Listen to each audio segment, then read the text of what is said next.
मेरे पिता अब बूढ़े हो चुके थे और चलते समय दीवार का सहारा लिया करते थे। धीरे धीरे दीवार पर उनकी उंगलियों के निशान उभरने लगे। चुपचाप उनकी निर्भरता और कमजोरी की कहानी कहने वाले निशान। मेरी पत्नी को यह बिल्कुल पसंद नहीं था। वह अक्सर शिकायत करती कि दीवारें गंदी हो रही हैं। एक दिन पिताजी को सिर दर्द था। उन्होंने सिर पर तेल लगाया और चलते हुए दीवार का सहारा लिया, जिससे तेल के दाग भी दीवारों पर लग गए। इस पर पत्नी ने मुझ पर नाराजगी जताई। मैंने गुस्से में पिताजी को डांट दिया, कठोर शब्दों में कहा कि वो दीवार को ना छुए। पिताजी चुप हो गए। उनकी आंखों में दर्द था। मैं भी शर्मिंदा था, पर कुछ नहीं कर पाया। उस दिन के बाद पिताजी ने दीवार का सहारा लेना छोड़ दिया। एक दिन संतुलन बिगड़ने से वो गिर पड़े। कूल्हे की हड्डी टूट गई, सर्जरी हुई, लेकिन शरीर ने साथ नहीं दिया और कुछ ही दिनों में वो हमें छोड़कर चले गए। मेरे दिल में गहरा पछतावा था। मैं उनकी वो नज़रें कभी नहीं भूल पाया, ना ही खुद को माफ़ कर पाया।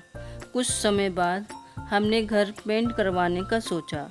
पेंटर आया तो मेरा बेटा, जो अपने दादाजी से बहुत प्यार करता था, दीवार के उन हिस्सों को पेंट नहीं करने देना चाहता था जहां दादाजी के निशान थे।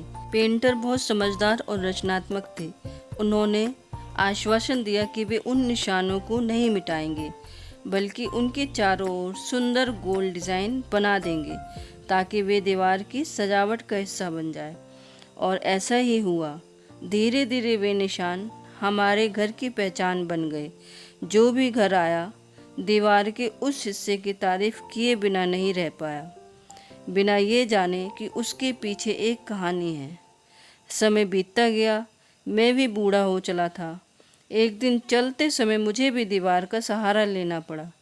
तभी मुझे याद आया कि मैंने पिताजी से क्या कहा था, और मैंने खुद को बिना सहारे चलाने की कोशिश की।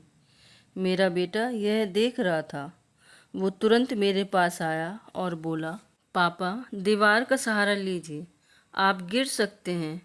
और फिर मेरी पोती दौड़कर आई और बोली, दादू, आप मेरे कंधे का सहारा लीजिए। मेरी आंखों में आंसू बहने लगे। काश मैंने भी अपने पिताजी के लिए यही किया होता। शायद वो कुछ और समय हमारे साथ रहते। उन्होंने मुझे सोफे पर बिठाया। फिर मेरी पोती अपनी ड्राइंग बुक ले आई। उसने मुझे दिखाया। उसकी टीचर ने उसकी पेंटिंग की बहुत तारीफ़ की थी। उस तस्वीर में वही दीवार थी जिस पर दादाजी की उंगलियों के निशान थे। नीचे लिखा था, हम चाहते हैं कि हर बच्चा अपने बड़ों से ऐसे ही प्यार करे। मैं अपने कमरे में गया, पिताजी से माफ़ी मांगी और बहुत रोया। एक दिन हम सब भी बूढ़े होंगे। अगर अभी अपने घर में बुज़ुर्ग हैं तो उनका ध्यान रखिए, उन्हें प्यार दीजिए, आदर दीजिए और अपने बच्चों को यही सबक अपने व्यवहार से सिखाइए। यह कहानी मेरे दिल की गहराई से छू गई। यह कहानी सभी को साझा कीजिए, खासकर उनको जो अब उम्र के उस दौर में हैं जब पिछली पीढ़ी छूट रही है। हम सबने शायद कभी न कभी कोई गलती की है। अब वक्त है सुधरने का। फिर मिलते हैं दोस्तों एक नई कहानी के साथ।